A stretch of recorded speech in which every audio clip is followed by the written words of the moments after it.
আমি একজন সাহাবার জীবনী শোনাবো আপনাদেরকে। আব্দুর রহমান ইবনে আউফ রাদিয়াল্লাহু তাআলা আনহু। 10 জন জান্নাতের দুনিয়াতে বসে যে 10 জন সাহাবা জান্নাতের সুসংবাদ পেয়েছেন তাদের মধ্যে একজন, আলহামদুলিল্লাহ বলেন। আব্দুর রহমান ইবনে আউফ রাদিয়াল্লাহু তাআলা আনহু প্রথম 8 জন মক্কায় যারা কালিমা পড়ে মুসলমান হয়েছে তাদের একজন। তার স্ট্যাটাসটাকে জেনে নেন। তো তিনি যখন মক্কা থেকে হিজরত করে মদিনায় গেলেন, মনে রাখবেন মক্কা থেকে যে সাহাবার বাড়ি ঘর ছেড়ে হিজরত করেছে তাদেরকে বলে মহাজির, মানে হিজরতকারী সাহাবা। আর মদিনাতে যে সমস্ত সাহাবারা তাদেরকে রিসিভ করেছেন তাদেরকে বলে আল আনসার, মানে সাহায্যকারী সাহাবা। তো যারাই হিজরত করে মক্কা থেকে মদিনায় যেত, বিষ্ণু ইসা ইসলাম মদিনার কোন সাহাবীর সাথে তার ভাই পাতিয়ে দিতেন, আল মুআখাত, ব্রাদারহুড করে দিতেন, দায়িত্ব দিতেন যে তুমি এই সাহাবীকে দেখবে। তো আব্দুর রহমান ইবনে আউফ রাদিয়াল্লাহু তাআলা আনহু যখন হিজরত করে গেলেন, তার দেখভাল করার জন্য যে সাহাবীর দায়িত্ব পড়ল তার নাম হচ্ছে সাআদ ইবনে রাবিয়া, আনসারী সাহাবী রাদিয়াল্লাহু তাআলা আনহু। বিষ্ণু বললেন, সাআদ, আব্দুর রহমান ইবনে আউফ তোমার ভাই, ভাই বানিয়ে দিলেন। কি বানিয়ে দিলেন?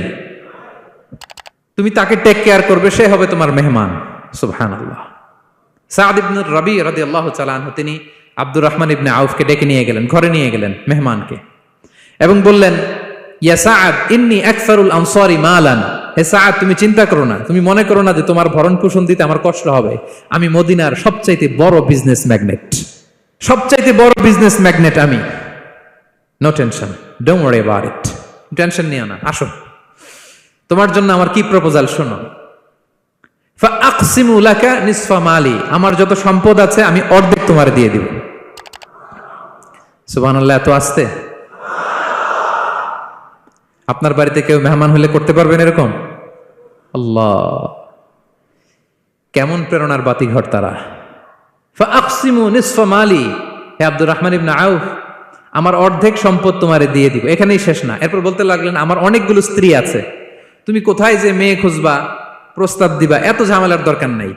আমার কোন স্ত্রীকে তোমার ভালো লাগে বলো, তার যদি তোমাকে ভালো লাগে তাহলে প্রয়োজনে তাকে আমি ডিভোর্স দিয়ে দিব, তাকে নিয়ে তুমি সুখের সংসার করবা। আল্লাহু আকবার, আল্লাহু আকবার। অর্ধেক সম্পদ দিয়ে দিব, আমার একাধিক স্ত্রী আছে, কাউকে যদি তোমার পছন্দ হয় এবং সেও যদি তোমাকে পছন্দ করে, প্রয়োজনে তাকে ডিভোর্স দিব। New life, new career, just go on. আমরা এই সুযোগ পেলে কি করতাম? সাথে সাথে অর্ধেক সম্পদ নিয়ে নিতাম, ঠিক কিনা? আব্দুর রহমান ইবনে আউফ প্রেরণার বাতিঘর। উনি কি করলেন? উনি বললেন, লা হাজাতা লি ফি যালিক। আমার ভাই, তুমি যে বলছো সাআদ ইবনে রবি, তুমি যে এত চমৎকার প্রপোজাল দিয়েছো, এতেই আমি খুশি।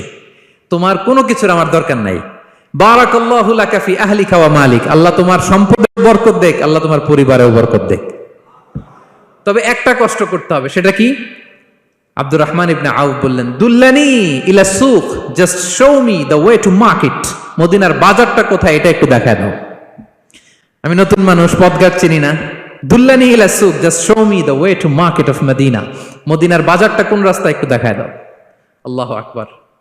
সাআদ ইবনে রবি বললেন, এই তো মদিনার বাজার। উনি যে কিছু ঘি কিনলেন, পনির কিনলেন, কিনে বিক্রি করলেন, প্রফিট করলেন। ওই প্রফিট দিয়ে আরো বেশি করে কিনলেন, আবার বিক্রি করলেন, প্রফিট, আবার বিক্রি করলেন, প্রফিট। এই কেনা বেচা করতে করতে 1-2 মাসের মধ্যে উনি মদিনার one of the biggest business magnate হয়ে গেলেন। আল্লাহু আকবার। কি হাড় ভাঙ্গা পরিশ্রমই না তারা করেছেন।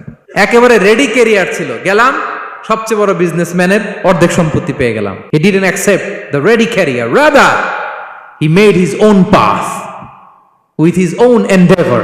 নিজের চেষ্টায়, নিজের পরিশ্রমে, নিজের ঘাম ঝরিয়ে নিজের ক্যারিয়ার তৈরি করেছেন। চিল্লায় বলেন ঠিক কিনা? This is the biography of Abdul Rahman ibn Auf radiyallahu ta'ala anhu.